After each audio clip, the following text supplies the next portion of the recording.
bonjour à toutes et à tous. Merci de vous connecter à ce dernier webinaire de la saison 2023-2024, puisque juillet et août seront pour nous des petites pauses estivales et pour un certain nombre d'entre vous aussi, j'imagine, quel que soit le contexte. On va quand même essayer de conserver les pauses estivales, c'est important.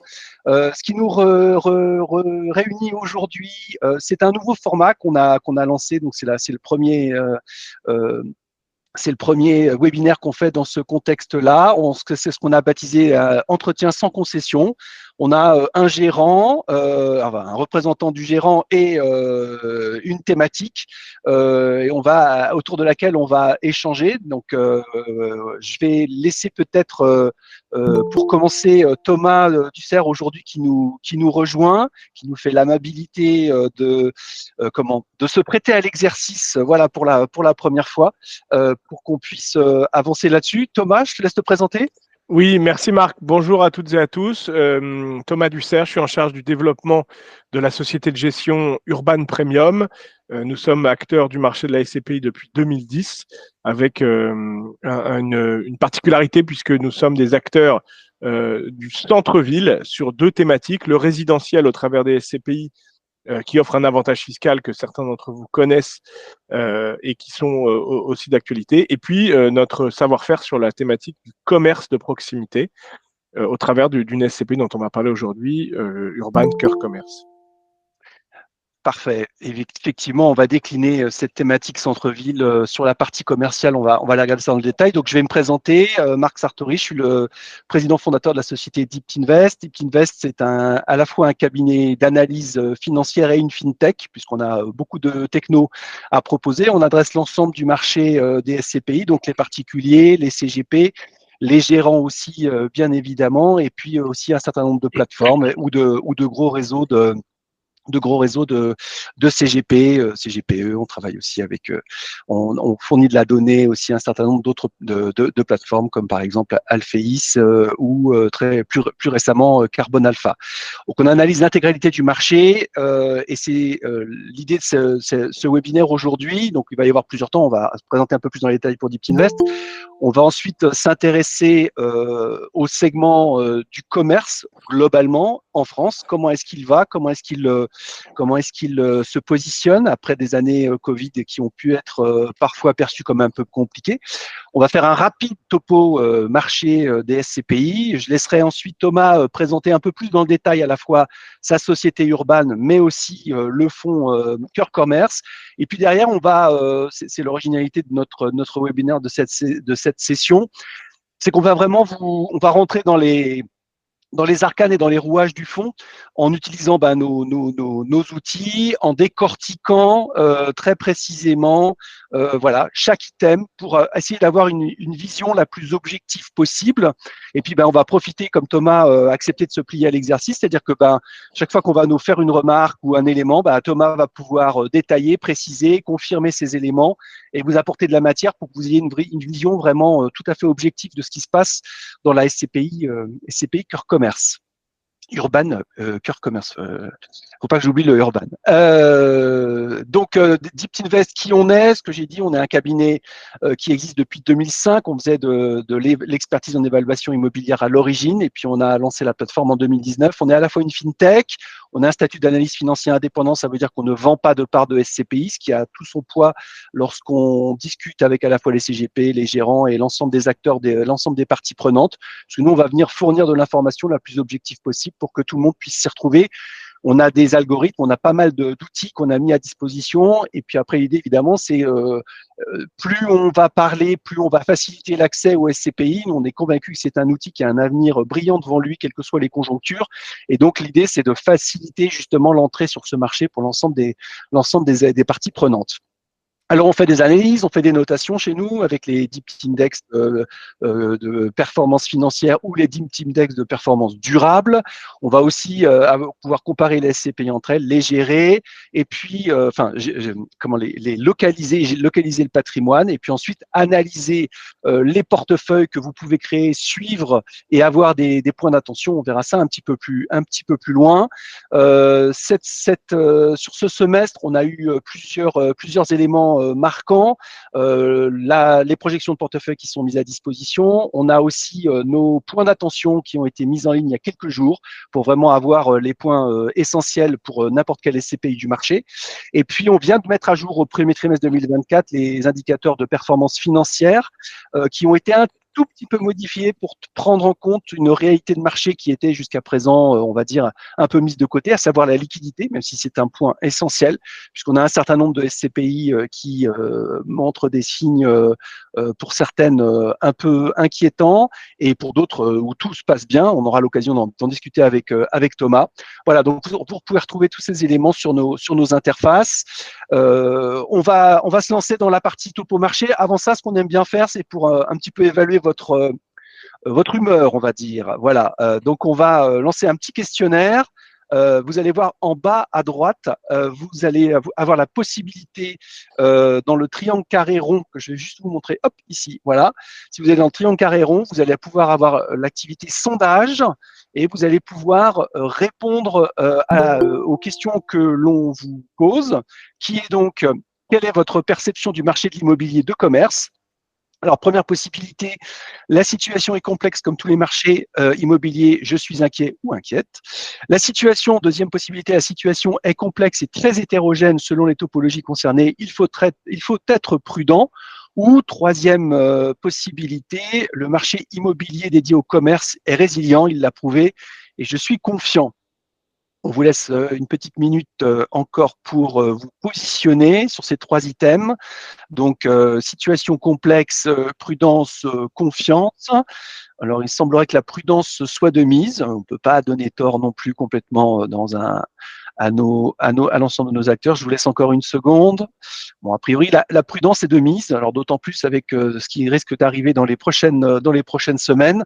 Voilà. Alors, nous, derrière cette prudence, ce qui est intéressant, c'est de pouvoir donner des éléments pour non pas vous rassurer, mais des éléments objectifs pour dire où est-ce qu'on en est sur ce volet-là. Alors, quelques éléments extrêmement factuels. On n'a pas 50 slides, mais celui-là nous semble intéressant. Le commerce de détail, c'est un des gros moteurs de l'économie française. Ça représente 22% des salariés, 35% du chiffre d'affaires du secteur marchand. C'est donc un énorme secteur. Et après, si on regarde dans le détail, on a mis 2-3 éléments. Si on regarde le commerce de détail, c'est toujours le bleu clair. Alors, vous voyez qu'en général, l'INSEE sépare en 3 parties, commerce et réparation automobile, commerce de gros, commerce de détail. On s'est intéressé plus sur cette partie-ci au commerce de détail. On voit clairement que c'est en nombre d'entreprises le premier segment, très très loin devant. En nombre de salariés aussi, très très loin devant par rapport aux autres segments. Alors certes, en termes de chiffre d'affaires, le commerce de gros passe devant, mais globalement, c'est quand même un secteur qui est extrêmement pourvoyeur à la fois de chiffre d'affaires, mais aussi de salariés et du coup d'investissement. Et alors, si on regarde dans le détail, qu'est-ce qui se passe? Eh bien, on a des évolutions de vente de commerce qui sont. Alors, on a eu comment on va dire la période du Covid 2020 où il y a eu des situations extrêmement contrastées, puisqu'on voit par exemple sur la partie réparation automobile où il y a eu vraiment des fluctuations extrêmement fortes. Évidemment, ils ne pouvaient pas travailler en 2020, donc on peut le comprendre. Mais ce qui est intéressant d'identifier, c'est que le commerce de détail et l'artisanat commercial, lui, pour le coup, n'a quasiment pas été pénalisé par rapport à la situation de 2019. Parce qu'en fait, ils continuaient à avoir pour l'essentiel la possibilité de travailler. Et puis après, derrière, il y a une reprise quand même qui a été extrêmement forte. Et alors, on est sur les bases de 2022 parce que l'INSEE va pas plus loin. Mais globalement, en 2023, il y a eu un léger tassement. Mais on est quand même toujours sur un marché qui reste extrêmement dynamique. Alors, côté propriétaire de beaux commerciaux, on a un outil qui est quand même assez exceptionnel pour justement résister aux évolutions conjoncturelles. Et cet outil, ça s'appelle l'ILC, puisque la plupart des beaux commerciaux ont en leur cœur l'indice des loyers commerciaux qui permet en fait de réajuster les loyers systématiquement chaque année. Et on voit évidemment avec le pic inflationniste qu'il y a eu sur les années 2022 et 2023, et bien que finalement l'investissement a été protégé sur ce volet-là, puisque alors il y a eu des augmentations. Alors est-ce que toutes les augmentations ont pu être passées aux locataires? une grosse partie, on va dire, de ce qui a pu être constaté, même si après il y a pu y avoir des négociations bilatérales avec les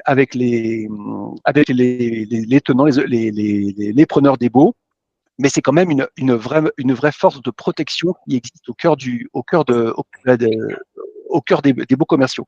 Alors, on a pris des éléments aussi de marché qui viennent de Cushman et Wakefield parce qu'on essaie de changer de vision marché une fois de temps en temps.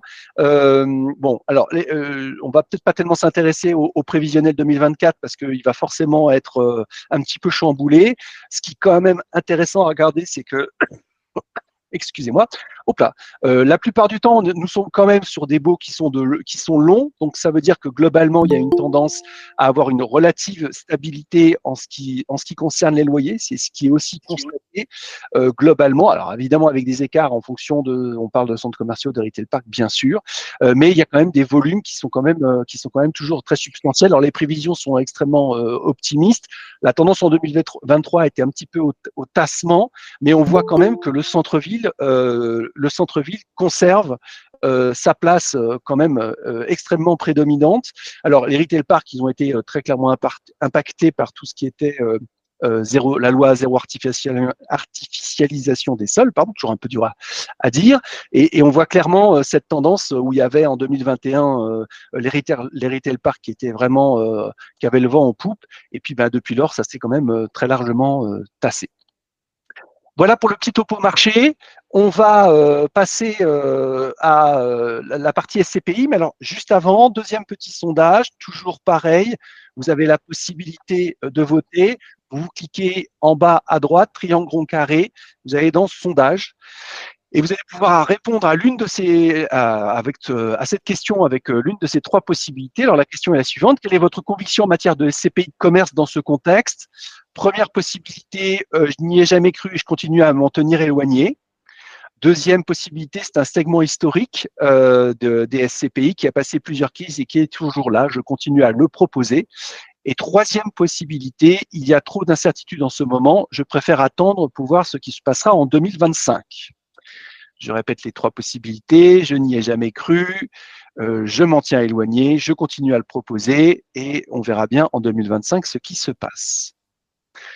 Alors, on est plutôt sur un segment historique résilient et qui continue à être proposé. Bon, je vous laisse encore quelques secondes pour voter. Bon, très majoritairement, on est sur cette base-là. Alors, c'est intéressant d'ailleurs, et c'est ce qu'on on a une salle un peu experte, on va dire, puisque ce sont des éléments qu'on retrouve au travers des chiffres de marché. Alors, on n'en a pas mis 50 non plus, mais on va quand même regarder 2-3 points qui sont un peu, on va dire, critiques dans cette approche. Le fameux taux de distribution, même si c'est pour nous un indicateur qui est quand même un petit peu, on va dire, éloigné de l'activité pure, c'est quand même ce TD qui intéresse l'ensemble des associés des SCPI. Donc, on voit bien que en moyenne marché, alors on n'a pas mis le 2023, je ne sais pas pourquoi on l'a zappé là, mais globalement on est autour des mêmes eaux. Donc ça veut dire qu'on est quand même sur des marchés qui sont plutôt résilients en termes de distribution des SCPI, des fonds immobiliers qui continuent à distribuer de manière tout à fait récurrente et bonne.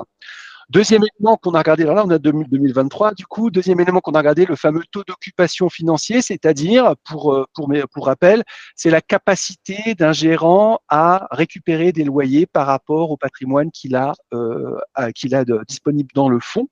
Alors donc vous voyez qu'on est sur des taux d'occupation financier qui sont quand même extrêmement bons, hein, on oscille entre 94 et 95%.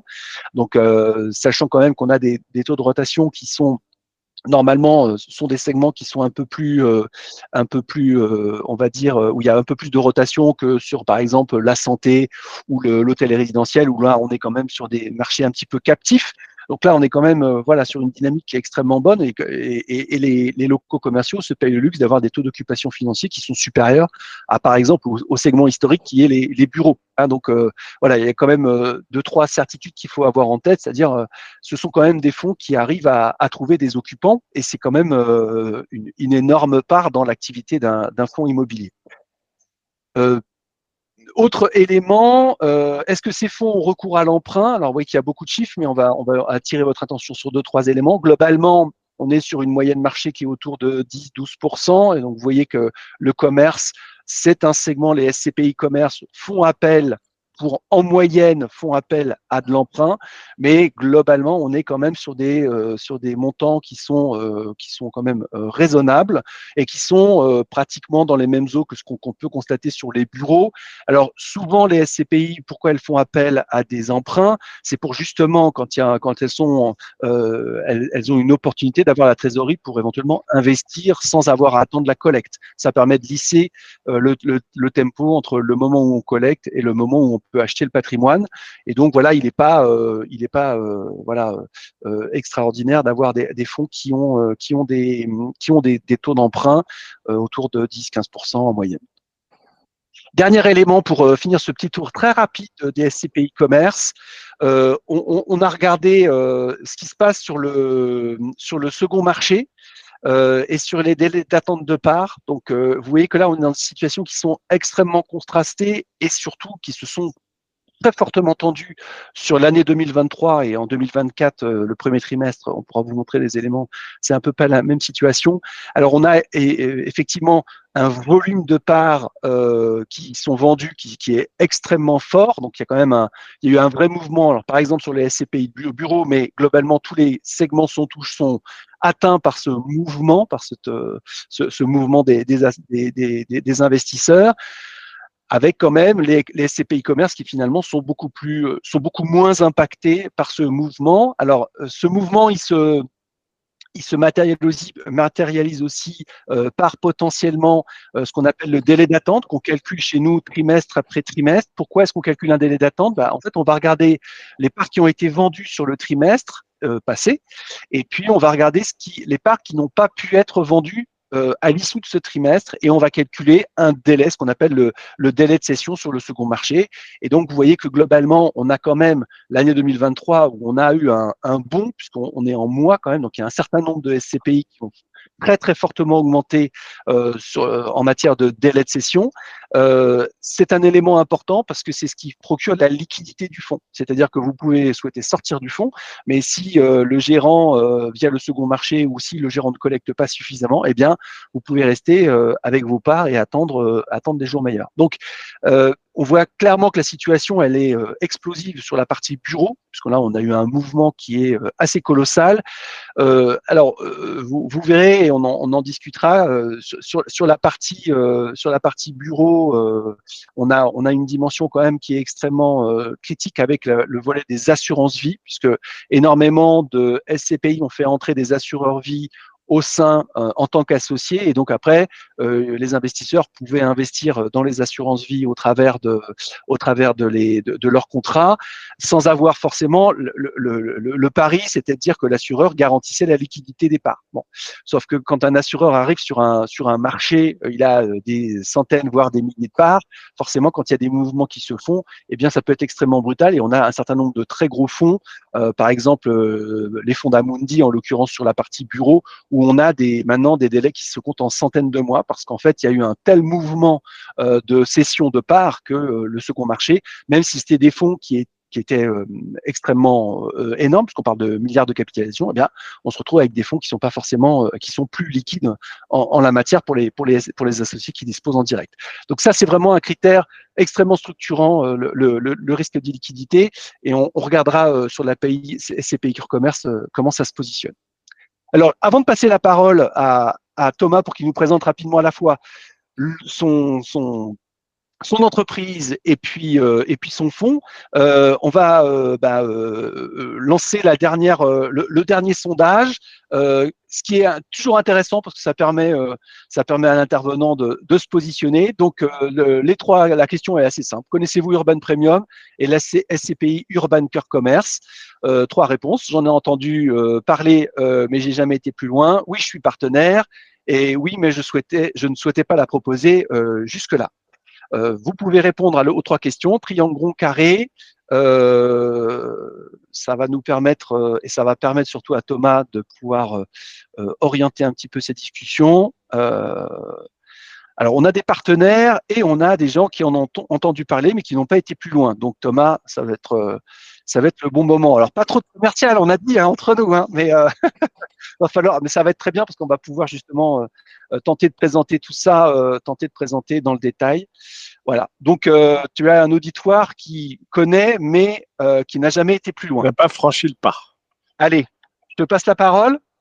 Très bien. Écoute, merci à nouveau de nous faire participer à ce webinaire spécialisé sur le commerce, un sujet qui nous tient particulièrement à cœur. Pour une raison simple, c'est qu'on a une véritable expertise sur le sujet. Je vous disais tout à l'heure que chez Urban Premium, on a démarré notre activité en 2010 autour de la thématique du résidentiel, avec pour ambition de constituer un patrimoine au travers des SCPI qu'on a fait agréer à l'AMF, un patrimoine d'immeubles en bloc. Sous l'égide de dispositifs fiscaux de type Cellier, de Normandie maintenant, Malraux, déficit foncier. Et notre stratégie qui consiste à acheter des immeubles en bloc nous a amené à acheter évidemment beaucoup de commerces au pied de ces fameux immeubles. Donc on a déployé notre stratégie pendant une bonne dizaine d'années. Et puis, juste avant le Covid, nous avons réalisé, on a isolé un petit peu le patrimoine d'Urban Premium commercial, donc nos pieds d'immeubles. On les a isolés, on a backtesté, c'est-à-dire qu'on a regardé tout ce qui s'est passé pendant 10 ans sur ces commerces, les taux de rotation, les taux d'occupation, l'évolution des loyers, les indexations, la typologie de commerce, l'industrie sur laquelle on était indirectement investi ou pas. Et on a reconstitué la performance d'un fonds qu'on aurait créé éventuellement au début, c'est-à-dire en 2010. Et on a réalisé que la performance sur 10 ans de ce patrimoine que nous avions accumulé dans le cadre des SCP résidentiels, eh bien, constituait une vraie stratégie d'investissement. Et nous avons donc pris la décision en 2019 de lancer Urban Cœur Commerce dans un timing qui n'était pas le bon, mais on ne pouvait pas l'anticiper puisque on a connu les gilets jaunes, on a connu le Covid, et maintenant, en 2023, on connaît heureusement enfin la fin du bashing sur le commerce. Donc, voilà un peu la jeunesse de la SCPI. C'est une SCPI donc, qui est née tout simplement d'une conviction profonde que si on fait du commerce, eh bien, autant le faire en centre-ville, sur des commerces de proximité. J'ai envoyé à Marc, avant de démarrer ce webinaire, un article du Figaro d'aujourd'hui, peut-être qu'on peut le partager après, qui explique un petit peu l'engouement des Français pour le commerce de proximité.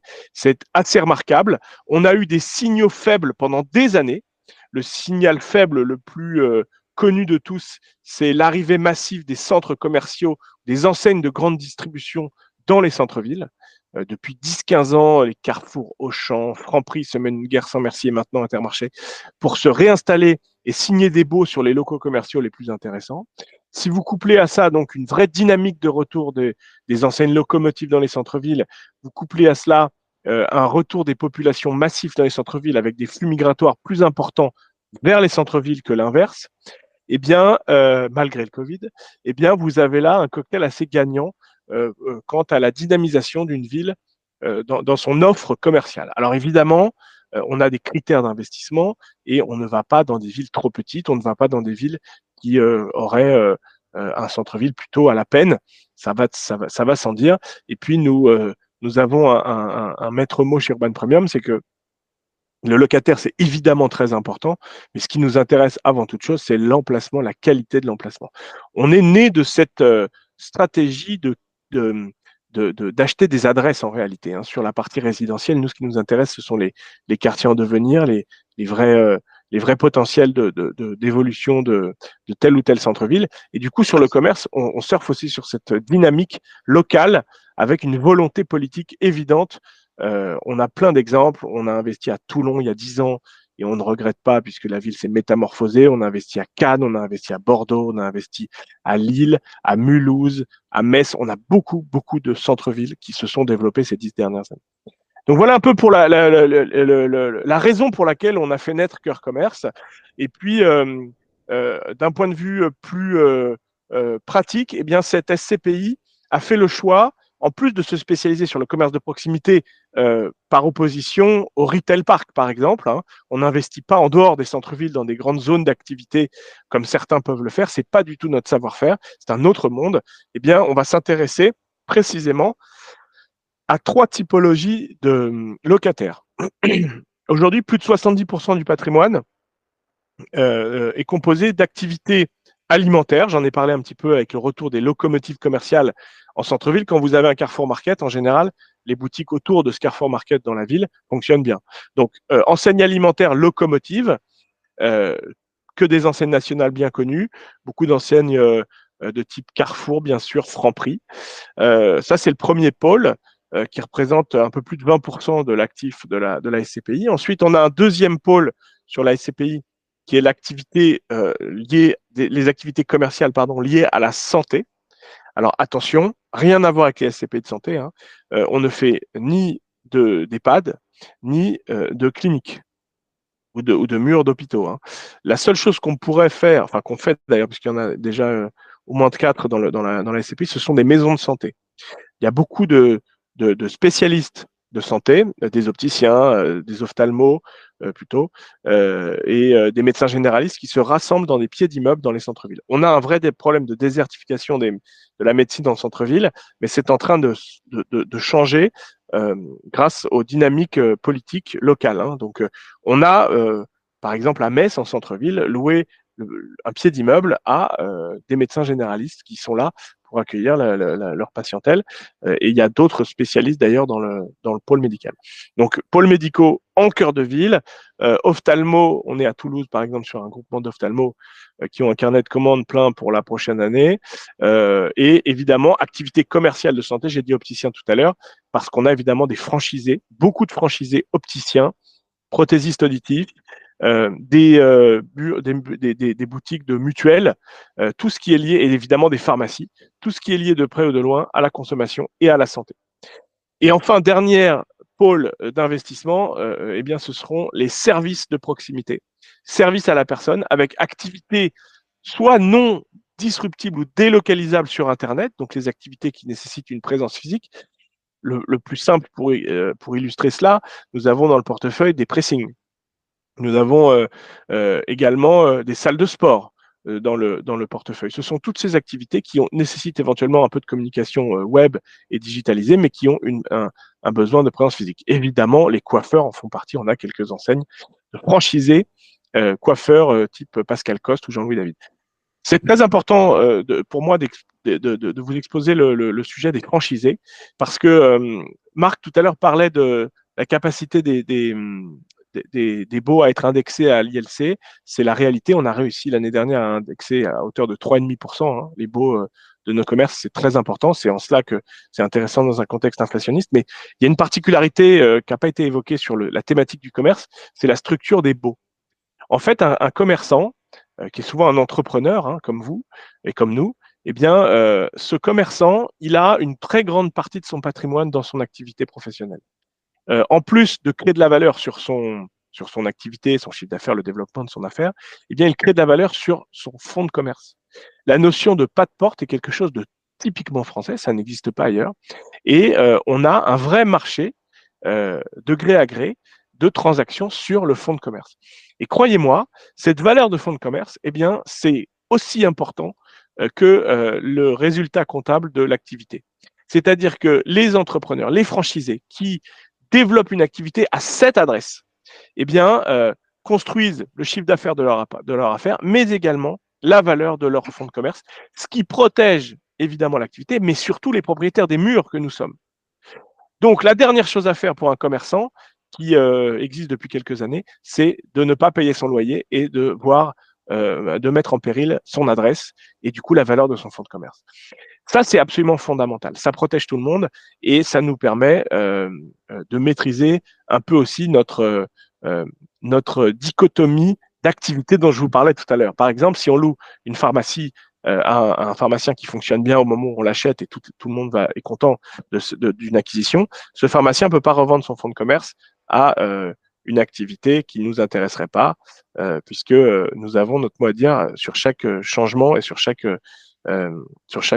session de fonds de commerce. Donc c'est très important.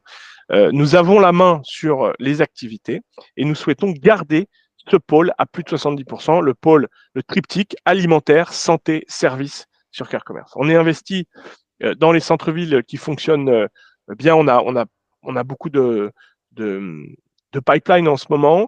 Je ne vais pas citer toutes les villes, mais on pourrait éventuellement en reparler. L'ensemble des investissements, des lignes qui composent le patrimoine de Cœur Commerce sont disponibles sur le site. On a fait un site dédié urban-coeurcommerce.com. Alors, voilà pour la stratégie. Cette stratégie, elle s'accompagne d'une volonté de l'équipe de gestion d'être hyper mutualisée. On a une SCPI qui collecte bien en ce moment. On collecte entre 2 et 3 millions d'euros par mois. Dans le contexte, croyez-moi, on est très content, puisqu'il y a beaucoup de SCPI qui sont à zéro. Et ça nous permet d'avoir un pipeline d'investissement important. Je vous disais que ce qui tenait à cœur à l'équipe de gestion, c'est d'être ultra diversifié, hyper diversifié. Un chiffre, on a 88 commerces, donc 87 locataires, je crois, pour une capitalisation de 65 millions d'euros. Donc, on a des lignes en moyenne autour de 700 000 euros. Il n'y a pas une SCPI sur le marché qui descend sur des niveaux d'investissement aussi faibles et aussi bas. C'est quelque chose qu'on veut conserver. Donc, on a pris la décision, pour l'instant, c'est pas statutaire, c'est simplement dans le process de gestion, d'avoir une croissance de la collecte maîtrisée. On souhaite faire entre 30 et 40 millions d'euros cette année. On est dans le trend pour faire 30 à 40 millions d'euros. On a sourcé donc 30 à 40 millions d'euros pour l'année 2024. On veut faire 50 à 60 en 2025 et arriver à 80 millions d'euros en 2026. Et on arrêtera la collecte autour de 80 millions d'euros, maximum 100 millions d'euros par an, ce qui nous permettra de ne pas changer de stratégie discrètement, comme certains ont fait. On restera sur du commerce de proximité. Si on collecte trop, on n'aura plus de sourcing, on sera obligé d'acheter autre chose. C'est exactement ce qu'on ne veut pas faire. Donc voilà pour l'ambition de la SCPI, hyper diversifiée, très centré sur les activités que j'ai évoquées tout à l'heure. Et puis en chiffres, en quelques chiffres, eh bien, on achète de mieux en mieux. Le pipeline d'investissement aujourd'hui autour de 30 millions, le moins bon taux d'acquisition est à 6,5 et le meilleur est à 8%. On a signé des lettres d'intention sur des portefeuilles, d'ailleurs, qui appartiennent encore à des SCPI de commerce du marché qui ne collectent plus, qui sont en difficulté, comme Marc le disait, qui sont en attente de retrait. Eh bien, ces portefeuilles, on les achète avec des décotes de moins 50. On achète en ce moment des portefeuilles top qualité sur la stratégie de Cœur Commerce à 8%. Donc le dividende va augmenter, c'est une certitude. On était à 5,02 pour 2023, on va être autour de 5,20 pour 2024 et on va chercher 5,50 à horizon 2025. En rythme de croisière, on veut stabiliser entre 5,5 et 6% le dividende de Cœur Commerce avec une valeur de patrimoine, c'est fondamental, qui est très stable. On a produit un graphique de l'évolution de la valeur de reconstitution. Elle a baissé un petit peu, je crois qu'on va le voir tout à l'heure. Elle a baissé d'1% à peu près, mais on est toujours sur une valeur de reconstitution supérieure au prix de la part. Et enfin, eh bien, nous n'avons pas de demande de retrait. On n'a pas d'institutionnel, on n'est pas sur les contrats d'assurance vie. C'est lié au fait qu'on a démarré en 2019 et qu'à l'époque, on est évidemment allé les voir, mais c'était trop petit pour eux, ça ne les intéressait pas, et tant mieux, on les remercie. Donc, ce ne sont que des particuliers, il n'y a pas de demande de retrait, et il y en a eu pour 400 000 euros l'année dernière. C'était concentré sur un TGP qui voulait faire tourner ses encours. Voilà, donc tout est dit. Je crois que j'ai un oublié. On a une dette inférieure à 10%, on est à 9,5% de taux d'endettement. T'en as dit beaucoup du coup. Alors on va regarder parce que l'idée aussi c'est après de construire une analyse. On va partir sur nos outils baromètres. Donc tu l'as évoqué. Je pense qu'il est intéressant d'avoir cette carte en tête. C'est ce qu'on fait toujours quand on va pour commencer à analyser un patrimoine d'un fonds immobilier. C'est les zones d'emprise, où est le patrimoine. Tu as parlé de Toulouse, Nîmes. C'est un patrimoine qui est assez diffus. Comment est-ce que vous sourcez ces acquisitions? Vous avez comment vous identifiez? Tu as dit que le pipe d'achat était plutôt pas mal rempli. Comment ce patrimoine, vous l'identifiez? Alors, d'abord, historiquement, ce patrimoine qu'on a sourcé au départ sur Cœur Commerce, il vient principalement de nos réseaux de sourcing et nos prospecteurs fonciers sur le résidentiel. En général, un propriétaire d'immeuble dans une ville comme Nice, par exemple, dans son patrimoine, il a du commerce. Il a des commerces et parfois vient le temps de l'arbitrage. Donc, on a beaucoup de sourcing naturel par nos réseaux historiques et ça, on est très puissant sur ce sujet-là, puisque ça fait, vous savez peut-être dans le groupe, Ça fait 35 ans qu'on arpente les centres-villes. Donc, on a un sourcing naturel et on a beaucoup de commerces qui nous arrivent. Ça a beaucoup évolué ces 2 dernières années. On a maintenant beaucoup de brokers qui nous connaissent et qui nous ont identifiés sur le sujet du commerce. Donc, on a des brokers, évidemment, qui travaillent avec nous.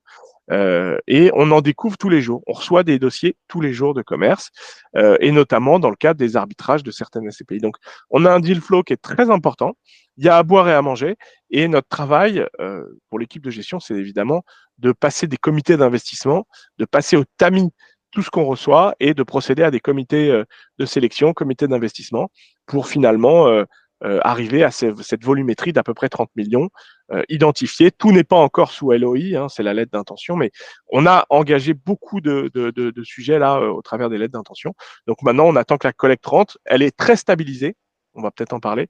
Donc, on arrive maintenant à anticiper, à gagner du temps aussi sur les investissements. Voilà, le sourcing, il vient un peu de partout. Ok, d'accord. Alors, tu nous en as parlé. Je vais aller cette fois-ci sur ce graphique-là qui est assez intéressant. C'est le taux de distribution, c'est ce que tu as commencé à évoquer, 5,02 sur 2023, qui est en croissance continue depuis 2020, qui était un creux. Et si on prend l'année 2019 comme un peu une année talon, 4,50, ça veut dire que vous avez réussi à augmenter le taux de distribution sur la période en mettant 2020 de côté. Et tu disais qu'il y en avait a priori, vu les montants auxquels vous achetez le patrimoine, la rentabilité pourrait encore s'améliorer. Absolument. Alors, en réalité, quand on a fait Netcœur Commerce en 2019, l'objectif, c'était 4,50. Pourquoi 4,50 et pas plus? Parce qu'à l'époque, le marché était cher. Et on le sait maintenant, on l'a compris, vu ce qui se passe sur certains SCPI de bureau notamment. En 2019, le marché était encore cher, donc on achetait à 5,5, 6% quand on faisait une jolie acquisition, et on arrivait à servir 4,5. 2020, Covid, le taux de distribution ne reflète pas la réalité du produit. En réalité, on a dilué les associés. C'est quelque chose qui a été assez difficile à gérer. Je vous explique rapidement le sujet. On a recouvré 92% des loyers sur 2020. Donc le sujet n'est pas d'encaisser les loyers. Le sujet, c'est que on venait de lancer Cœur Commerce en 2019. On a plutôt bien collecté avant le Covid. Et on avait un portefeuille d'une dizaine de millions d'euros qui devait être acté en avril 2020. Le notaire n'a pas voulu acheter, n'a pas voulu signer. Donc, on a dû attendre juillet. On a perdu 4 mois. Et ces 4 mois, évidemment, c'était des mois dans lesquels les associés rentraient en jouissance. Donc, on a dilué tout le monde à cause du Covid, puisqu'il était mécaniquement impossible d'acter le portefeuille qui aurait dû reluer tout le monde et permettre de servir des loyers. Donc là, c'est vraiment une particularité technique et c'est malheureux. On était très, très embêtés, mais souvenez-vous, à l'époque, entre le 15 mars et le 11 mai, je crois, il n'y a plus un acte qui est passé. Donc ça, c'était vraiment très difficile à gérer. Ça a tapé dans le dividende. C'était très compliqué. Bon, on voit bien qu'après, c'est reparti très vite, très fort. On a tout de suite augmenté. Et pourquoi est-ce qu'on n'est pas tout de suite remonté à 4,70 ou 5%? Parce qu'on a constitué un peu de report à nouveau. On a 45 jours aujourd'hui de report à nouveau. On est très confortable et on a déjà un premier trimestre 2024 avec une augmentation du dividende. Donc, je vous disais, on va atterrir à 5,20, autour de 5,20 cette année. On va faire mieux pour les années à venir. Le TOF, c'est le deuxième élément de ce graphique. On voit qu'il baisse un petit peu sur 2023. Alors on a là on est en annuel. On n'a pas mis le trimestriel. Je sais pas. J'ai plus en tête où est-ce qu'il en est au premier trimestre 2024. C'est parce qu'il y a du nouveau patrimoine. Pourquoi est-ce que ça baisse un petit peu sur cette partie-là? On a eu 2 rotations de locataires en 2020, fin 2023. Ça a fait baisser le TOF juste au dernier trimestre. Donc, il a été autour de 97% jusqu'à la fin de l'année. Et là, il vient de baisser un petit peu. Mais il remonte au prochain trimestre. Donc, pas d'inquiétude. C'est la vie de l'immobilier. On a un local qui est vide. Le locataire est parti. On est en train de le relouer. Donc, c'est à peu près normal. Ok, très bien. Allez, on va passer sur un autre élément que tous les investisseurs doivent regarder, l'évolution du tunnel de valorisation. Alors, j'explique pour tout le monde. Une SCPI à capital variable doit le gérant doit positionner sa valeur d'acquisition dans un tunnel de valorisation qui est construit autour de la valeur de reconstitution. Donc, sur notre graphique, la valeur de reconstitution, c'est le trait vert et l'espace vert, c'est le fameux tunnel de valorisation. Donc, à notre lecture, qu'est-ce qu'on voit? La valeur de la part a pas beaucoup, a pas été à l'acquisition, n'a pas bougé. A priori, il y a eu une petite baisse au mois de juin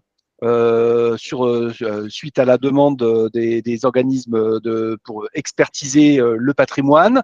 On n'a pas encore les éléments. Alors, je pense que si. Attendez voir, parce que du coup, on a la version trimestrielle de ce graphique-là, et je ne sais plus si on l'a mis à jour. Hop, on va regarder ça pour pas dire de bêtises. Hop.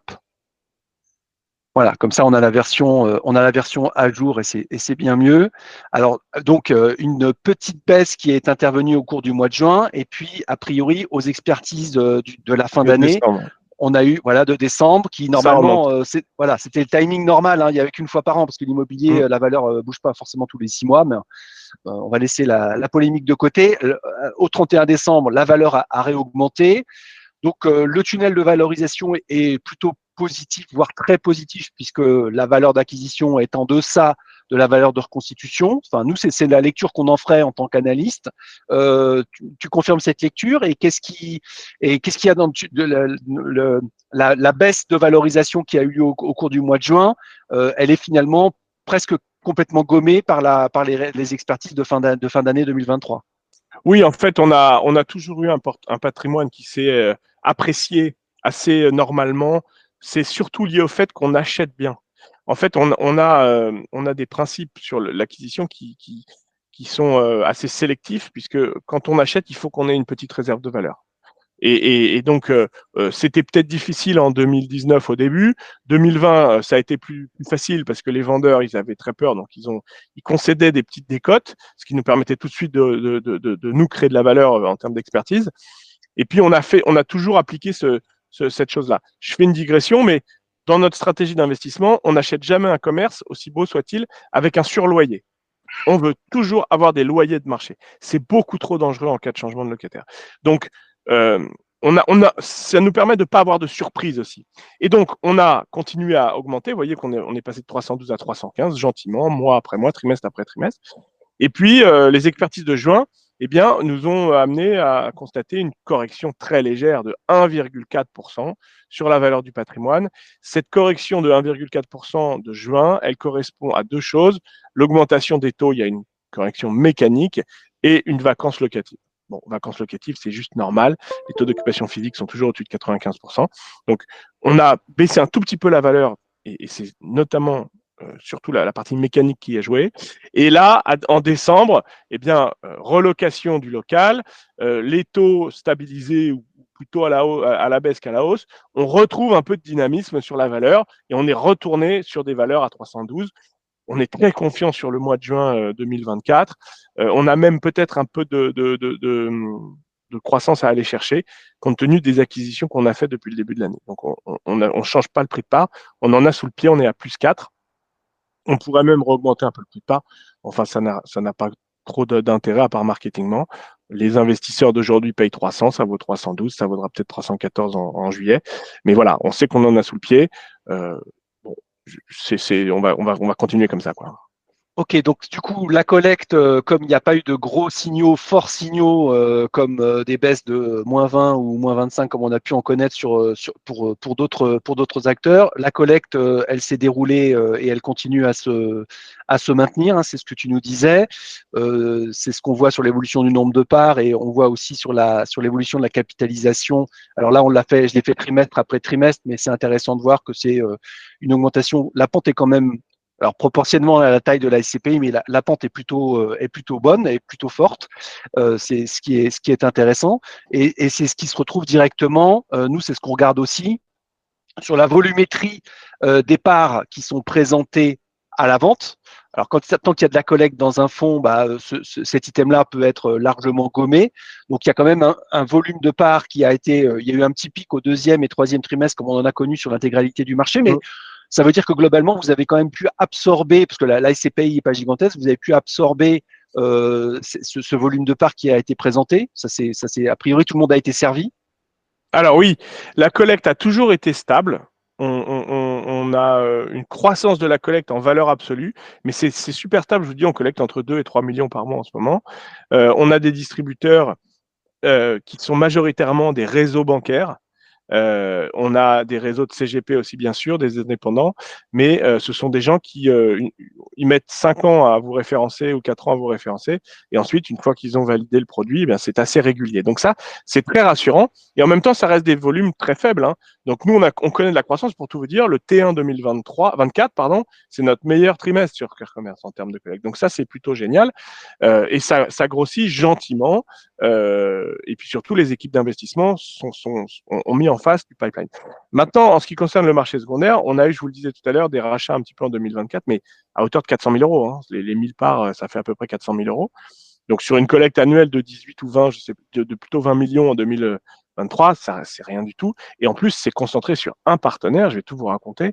C'est un partenaire CGP indépendant qui avait fait du démembrement sur Cœur Commerce sur 3 ans et au moment du remembrement, il a tout vendu.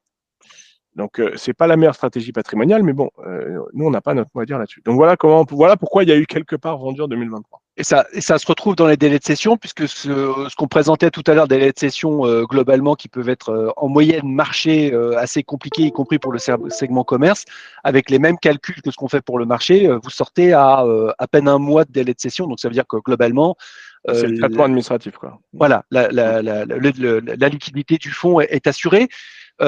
J'attire l'attention quand même parce que c'est un élément qu'on regarde depuis l'origine.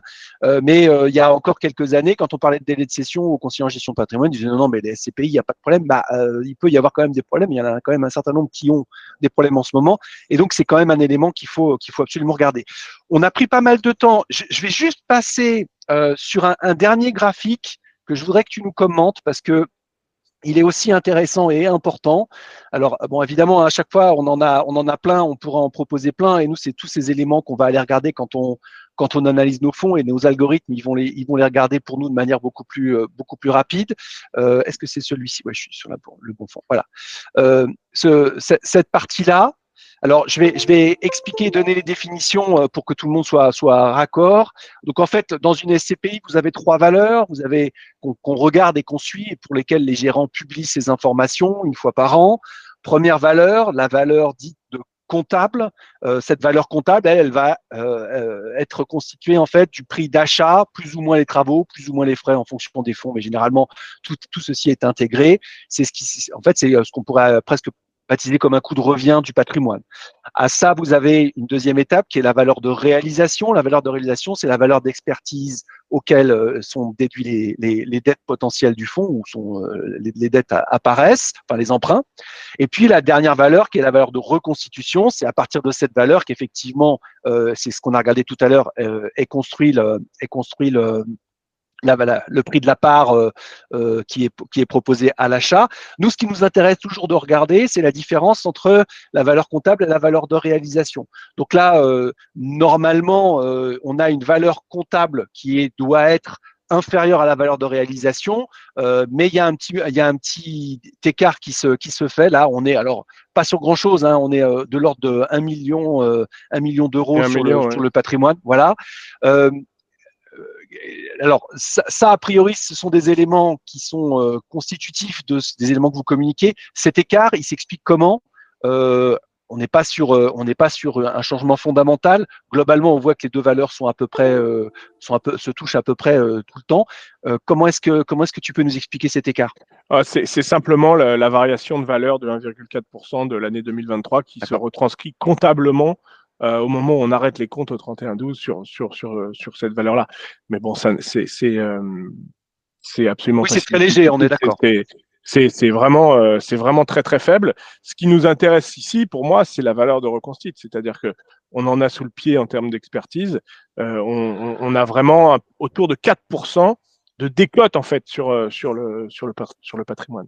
Alors certains ont mieux, hein, mais certains ont aussi perdu 25. Donc nous, on a quand même ce côté, ce mot est un peu galvaudé maintenant, mais cette résilience, c'est comme ça qu'on traduit de la résilience. Ok.